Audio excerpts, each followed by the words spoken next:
Pasca meninggalnya Rasulullah Shallallahu Alaihi Wasallam, kaum Ansor berkumpul di Sakifah Bani Sa'idah. Mereka di sana tidak hanya sekedar berkumpul, tapi mereka sedang membicarakan dukungan kepada Sa'ad bin Ubaidah radhiyallahu an sebagai pimpinan menggantikan Rasulullah. Peristiwa tersebut didengar oleh Umar bin Khattab. Umar lalu memberitahukan kepada Abu Bakar As-Siddiq. Lalu Umar dan Abu Bakar mengajak Abu Ubaidah menuju ke Sakifah Bani Sa'idah.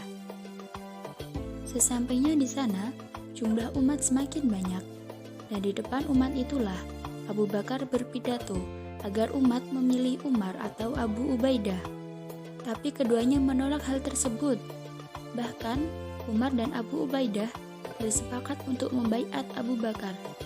Belum juga mereka menjabat tangan Abu Bakar, Bashir bin Sa'ad yang berasal dari kaum Ansor menjabat tangan Abu Bakar dan langsung membaiatnya.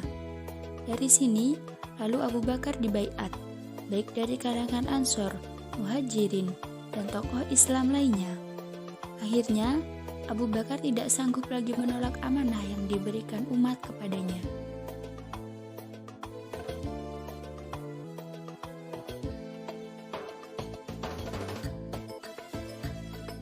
Ketika Abu Bakar As-Siddiq merasakan ajalnya sudah dekat, ia mengundang para sahabat untuk membahas siapa penggantinya.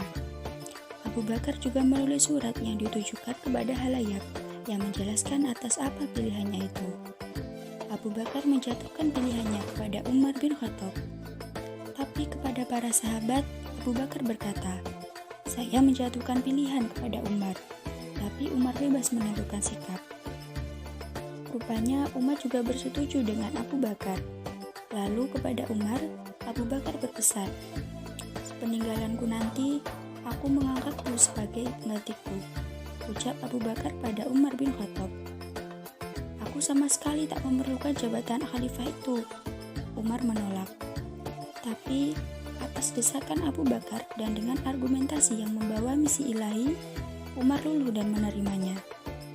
Sepeninggalan Abu Bakar, ketika Umar dilantik jadi khalifah, ia justru menangis. Orang-orang pun bertanya, "Wahai Amirul Mukminin, mengapa engkau menangis menerima jabatan ini? Aku ini keras, banyak orang yang takut padaku. Kalau aku nanti salah, lalu siapa yang berani mengingatkan?" Tiba-tiba muncullah seorang Arab Badui dengan menghunus pedangnya seraya berkata, Akulah yang mengingatkanmu dengan pedang ini." Alhamdulillah, puji Umar pada ilahi, karena masih ada orang yang mau dan berani mengingatkannya apabila dia melakukan kesalahan.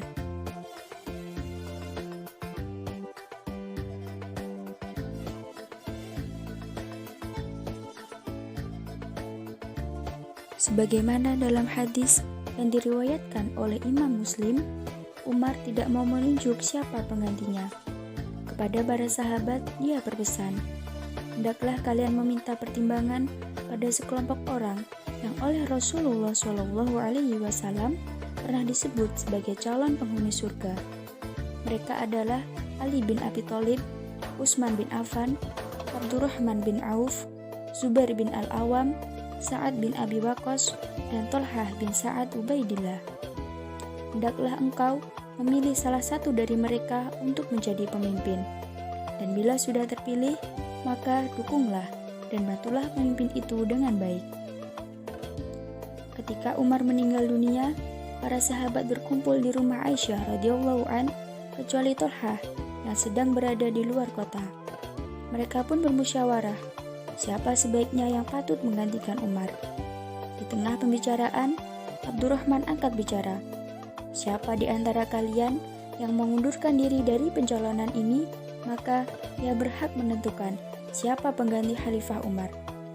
Tak seorang pun yang berkomentar. Abdurrahman pun berinisiatif mengundurkan diri dan yang lain pun akan berjanji tetap bersama Abdurrahman serta menerima apa yang ia putuskan.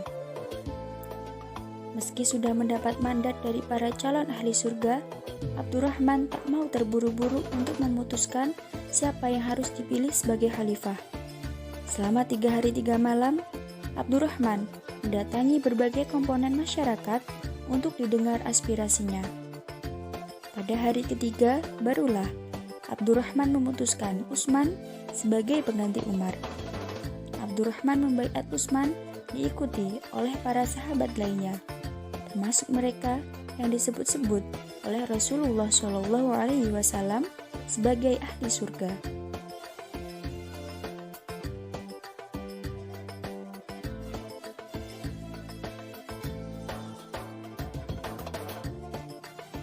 Akhir hayat Utsman sama dengan yang dialami oleh Umar bin Khattab, yaitu dibunuh oleh seseorang yang tak menyukai Islam terus berjaya.